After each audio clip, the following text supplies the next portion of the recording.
জি, মুফতি মিজানুর রহমান সাহেব, আপনি আমাদেরকে বলবেন যে রাসূলুল্লাহ সাল্লাল্লাহু আলাইহি ওয়াসাল্লাম ইতিকাফের সিগনিফিকেন্স বা ইতিকাফের ফজিলতের ব্যাপারে তার তো অনেকগুলো বাণী রয়েছে।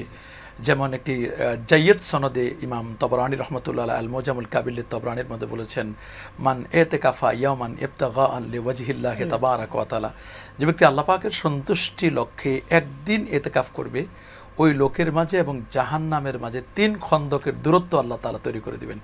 কি বলবেন আপনি হাদিস? জি মুহতারাম, আপনি যথার্থই বলেছেন। আমাদের আসলে এই ইতিকাফটা কিন্তু রাসূল পাক সাল্লাল্লাহু আলাইহি ওয়াসাল্লামের যুগ থেকে নয়, হযরত ইব্রাহিম আলাইহিস সালামের থেকেই চলে আসছে।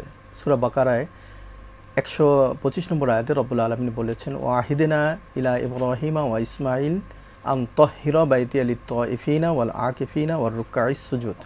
আল্লাহ সুবহানাহু ওয়া তাআলা বলেন যে আমি নির্দেশ করেছি ইব্রাহিম এবং ইসমাইলকে, তারা যেন আমার ঘরকে পবিত্র রাখে কারদের জন্য, ইবাদতকারীদের জন্য, তাওয়াফকারীদের জন্য এবং ইতিকাফকারীদের জন্য এবং যারা রুকু সিজদা করে তাদের জন্য। অর্থাৎ আল্লাহ সুবহানাহু ওয়া তাআলা আগে থেকেই তার ঘরকে পবিত্র এবং রেডি করতে বলেছেন। তাহলে হযরত ইব্রাহিম আলাইহিস সালামের সময় থেকেই ইতিকাফের প্রচলন চলে আসছে। তো রাসূল পাক সাল্লাল্লাহু আলাইহি ওয়াসাল্লাম আপনি যেমনটি বলেছিলেন যে আল্লাহর হাবিব প্রথম 10 দিন ইতিকাফ করেছিলেন লাইলাতুল কদর পাবার জন্য। সিগন্যাল আসেনি যে লাইলাতুল কদর এখানে নেই। এর পরের দশকে আল্লাহর হাবিব করেছিলেন, সেখানেও পেলেন না। শেষ দশকে আল্লাহর হাবিব যখন ইতিকাফ করলেন, ওইবারেই তখন লাইলাতুল কদর পেয়ে গেলেন।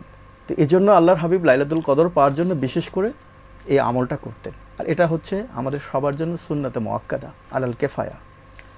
আমরা যদি আমাদের দুনিয়ার জীবনটা হচ্ছে ব্যস্ততম সময়, ইতিকাফের অর্থ হচ্ছে যে একদিকে হয়ে যাওয়া, নিবেদিত হওয়া, আল্লাহমুখী হওয়া। তো আমাদের জাগতিক যে ব্যস্ততা আছে, আমরা সারা জীবনই ব্যস্ত থাকি, সারা বছর ব্যস্ত থাকি। মাহে রমজানের এই 10টা দিন যদি আমরা ব্যস্ততাকে ছেড়ে সব কিছু দুনিয়াবি ঝামেলা থেকে মুক্ত হয়ে আমরা যদি আল্লাহর ঘরে এসে বসতে পারি, আমাদের মা বোনেরা যদি ঘরের কোণে নীরবে নিভৃতে তারা যদি 10টি দিন কাটাতে পারে, তাহলে তারা বেগুনাহ হয়েই তারা ঈদ করতে পারবে। এটাই হচ্ছে ইতিকাফের সবচেয়ে মূল বিষয়টা। আমরা অবশ্যই লাইলাতুল কদর পেয়ে যাব, এটাই হচ্ছে মূল উদ্দেশ্য।